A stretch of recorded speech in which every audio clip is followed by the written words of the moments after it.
कक्षा 9 math second के अंतर्गत कुछ महत्वपूर्ण बिंदुओं पर चर्चा करेंगे। रेखाखंड, रेखा के सीमित भाग को रेखाखंड कहते हैं।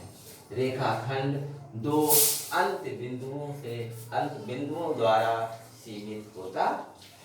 यह एक रेखा है, ए भी एक रेखा खंड है। पूरक कोण, इसे हम पूरक कोण भी कहते हैं। जब दो कोणों का योग एक समकोण या 90 अंश होता है तो प्रत्येक कोण एक दूसरे के कोटि पूरक कोण कहलाते हैं। जैसे 20 अंश, 70 अंश, 45 अंश आदि। और इस प्रकार के हो सकते हैं, जैसे 10 अंश का कोण पूरक कोण 80 अंश का 10 अंश, यानी दोनों का योग 90 अंश होना चाहिए। समपूरक कोण, जब दो कोणों का योग दो समकोण या 180 अंश होता है तो प्रत्येक एक दूसरे के समपूरक कोण कहलाते हैं। जैसे 30 अंश, 150 अंश, 90 अंश।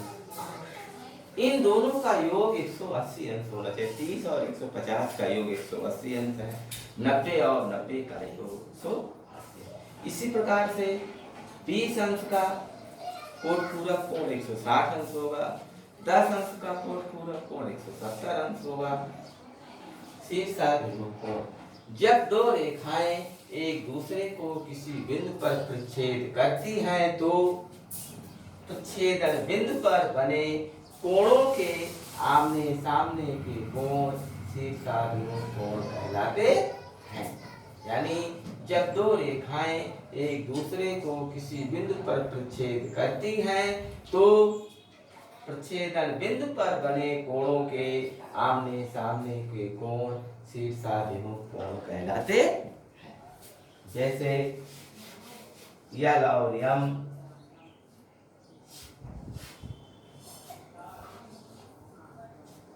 यल और यम दो रेखाएं हैं, एक दूसरे को P बिंदु पर प्रच्छेद करती है।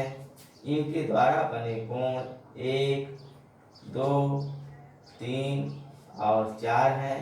1 और 3 शीर्षाभिमुख कोण है, 2 और 4 शीर्षाभिमुख कोण है। शीर्षाभिमुख कोण बराबर होते हैं। 1 और 3 बराबर होगा, 2 और 4 बराबर। आसन्न कोण, वे कोण जिनके शीर्ष तथा एक भुजा उभयनिष्ठ हो और इन कोणों की अन्य दो भुजाएं उभयनिष्ठ भुजा के क्रमशः दोनों ओर हों, आसन्न कोण कहलाते हैं। वे कोण जिनके शीर्ष तथा एक भुजा उभयनिष्ठ हो और इन कोणों की अन्य दो भुजाएं उभयनिष्ठ भुजा के क्रमशः दोनों ओर हों, आसन्न कोण कहलाते हैं।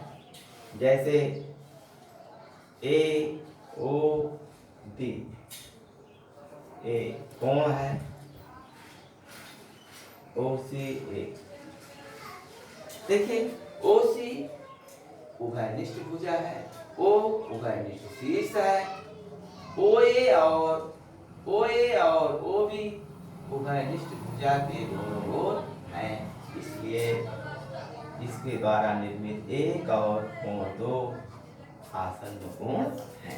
आसन्न कोणों का मान हो सकता।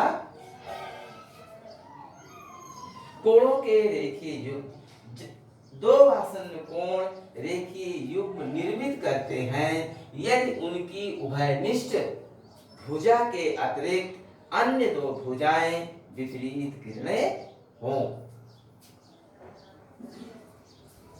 ओसी उभयनिष्ठ भुजा है, ओ उभयनिष्ठ शीर्ष है, ओ ए और ओ बी विपरीत किरणें हैं। यानी रेखीय युग्म का मान के दोनों कोणों का मान 180 अंश होता है ही है, ना कम ना ज्यादा, यानी 180 अंश ही होता है। इसलिए इसे हम रेखीय युग्म अभिहित कहते हैं। आसन्न कोण रेखीय युग्म हो सकता है, लेकिन रेखीय युग्म आसन्न कोण नहीं हो सकता। आसन्न कोण रेखीय युग्म हो सकता है, यानी आसन्न कोण का मान 180 अंश हो सकता है, लेकिन रेखीय युग्म का मान 180 अंश से कम नहीं होगा।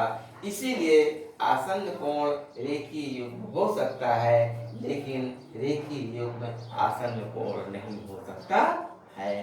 धन्यवाद।